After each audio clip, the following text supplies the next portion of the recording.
or tinitignan na numero sa negosyo. Ano ang importanteng malaman at mindset ng maraming tao? Because numbers don't lie. Lahat ng business entity, meron po yung tinatawag na break-even point para makompensate yung operational expenses natin. So ano ibig sabihin nito? Mag-uumpisa lagi tayo sa numero sa negosyo. Dapat meron tayong target, meron tayong goal. With that, maitatama po natin yung set ng utak natin na hindi tayo papayag na mag-operate ng negosyo nang wala tayong proper na action plan para makuha natin yung numero na yun. So, anong ibig sabihin? Magre-ready ka ng katawan mo, magre-ready ka ng puso mo, magre-ready ka ng talino mo sa pagninegosyo. Bakit? Whatever it takes, kailangan mong makuha yung numero na yun. Pangalawang mindset na gusto kong malaman ninyo.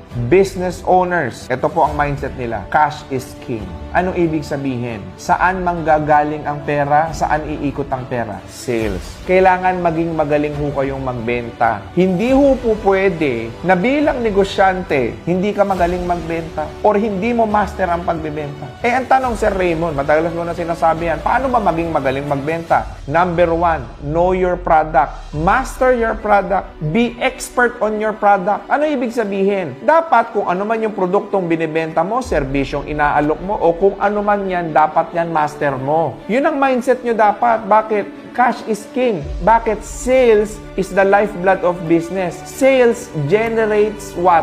Cash. Kahit ang ganda ng operational system mo, ang ganda ng production system mo, kung ang sales system mo ay bagsak, walang perang papasok dyan. So ano ibig sabihin?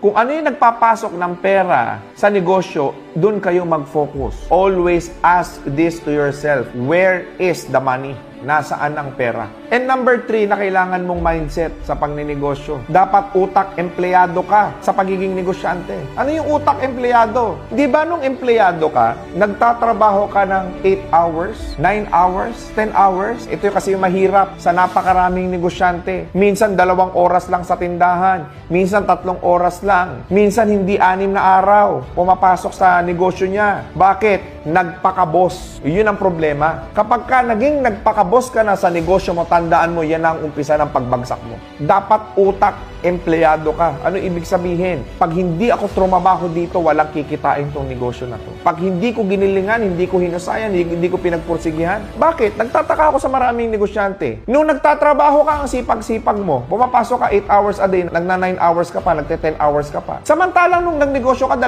oras, 3 oras lang, iniiwan mo na kagad tindahan mo. Paano tayo kikita niyan? Paano ka asenso niyan? Kung gusto mong yumaman o masenso, yung sipag mo, yung galing mo, yung pagpupursigi mo dati, nung wala ka pang pera, nung empleyado ka, ilagay mo sa negosyo mo yan.